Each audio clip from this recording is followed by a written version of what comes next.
மகா பெரியவா சரணம். அன்று அனுஷ நட்சத்திரம். ஒவ்வொரு அனுஷ நட்சத்திரத்துக்கும் செங்கல்பட்டு சிரஸ்தா ராமநாத ஐயர் ஸ்ரீ பெரியவா தரிசனத்துக்கு வருவது வழக்கம். அன்றும் வந்திருந்தார். ஸ்ரீ பெரியவா அருகில் இருந்த சிஷ்யரிடம், எனக்கு பசிக்கிறது, பிரெட் வேணும், கிடைக்குமா என்று கேட்டார். சிஷ்யருக்கு புரியவில்லை.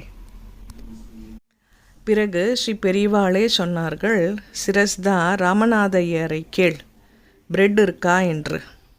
ராமநாத ஐயர் வெளியில் சாப்பிடுவதில்லை, ஆசார சீலர். கையில் சப்பாத்தி எடுத்து வந்திருந்தார். ஸ்ரீ பெரியவா கேட்டதும் தம்மிடம் சப்பாத்தி இருப்பதாக சொன்னார். ஸ்ரீ பெரியவா, அவர் சாப்பிட்டது போக மீதியை சங்கர் பவாரிடம் கொடுக்க சொல் என்றார். பவார் மகாராஷ்டிர ராஜ்யத்தை சேர்ந்தவர். ஸ்ரீ பெரியவா முகாமுடன் கூடவே காவலுக்கு வந்து கொண்டிருக்கிறார். அங்கங்கே பன், பிரெட், ரொட்டி என்று டீ கடையில் வாங்கி சாப்பிடுவார்.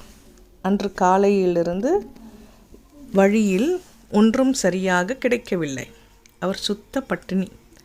எனவே சோர்ந்து போய் யாரிடம் என்ன சொல்வது என்று தெரியாமல் பரிதவித்து கொண்டிருந்தார். ஸ்ரீ பெரியவாள் சொல்படி சிரஸ்தா ராமநாத ஐயர் தம்மிடம் இருந்த சப்பாத்தி, அதற்கு தொட்டுக்கொள்ள வைத்திருந்த தக்காளி சட்னி எல்லாவற்றையும் அப்படியே கொடுத்து விட்டார். பவாருக்கு நல்ல பசி. அவர் கொடுத்த அத்தனையும் திருப்தியாக சாப்பிட்டு முடித்தார். அவருக்கு ஆனந்தம் தாங்கவில்லை. தன் பசி பெரியவாளுக்கு எப்படி தெரிந்தது? அதுதான் இன்று வரைக்கும் பவாருக்கு புரியவில்லை. சொல்லி சொல்லி மாய்ந்து போவார். ஸ்ரீ பெரியவா யாரு? படியளக்கும் பகவான் இல்லையா?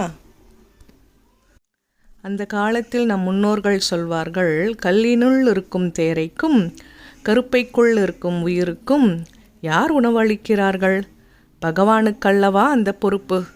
ஒவ்வொரு ஜீவராசிக்கும் வேளை தவறாமல் படியளப்பவன் அவன். பகவானான ஸ்ரீ பெரியவாளுக்கு சொல்லியா தெரிய வேண்டும்?